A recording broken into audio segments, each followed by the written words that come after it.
ఇప్పుడు ప్రస్తుతానికైతే మరి దేశంలో దాదాపు ఈ యొక్క ఫోన్‌పేలు, గూగుల్ పేలు వాటికి సంబంధించిన దానికి మరి ఒక బిల్లును ఆమోదం తీసుకొచ్చినటువంటి పరిస్థితి చూస్తున్నాము. ఇది అందరి మీద కూడా భారం పడేటువంటి అవకాశం ఉందని మరి ప్రజలు భావిస్తున్నప్పటికీ ప్రభుత్వం మాత్రం ఎవరికి కూడా దీనివల్ల నష్టం లేదని చెప్తున్నటువంటి పరిస్థితి చూస్తున్నాము. 2000 లోపు ఉచితం అని చెప్తుంది ఇక్కడ. ఎంత? 2000 లోపు ఉచితము. సామాన్యులకు, చిరు వ్యాపారులకు ఇబ్బంది ఏం లేదు.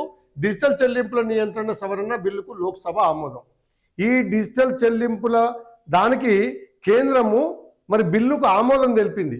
మరి దీనివల్ల ఎవరికి నష్టం జరుగుతుంది, ఎవరికి మేలు జరుగుతుంది, మరి సామాన్య ప్రజలపైన భారం పడుతుందా ఏందనేది మనం అయితే ఇప్పుడు ఇక్కడ తెలుసుకోవాల్సినటువంటి అవసరం ఎంతైనా ఉంది. అంటే మనం చేసేటువంటి ట్రాన్సాక్షన్స్ వీటికి ట్యాక్స్ పడుతుంది. గూగుల్ పే చేసినా, ఫోన్పే చేసినా, ఏ రూపంలో చేసినా కూడా డిజిటల్ పేమెంట్ చేసినట్లయితే మనకు మళ్ళీ ట్యాక్స్ పడేటువంటి అవకాశం ఉందనేది ఇక్కడ మనం గమనించవచ్చు. పార్లమెంట్ ఎలాంటి చర్చ లేకుండానే ఇమ్మీడియట్లీ ఆ జీవోను పాస్ చేసినటువంటిది. చెల్లింపులు సెటిల్మెంట్ సిస్టమ్స్ చట్టం 2007తో పాటు ఆదాయ పన్ను చట్టం 2025, ఆర్థిక చట్టం 2026లను ప్రభుత్వం సవరించింది.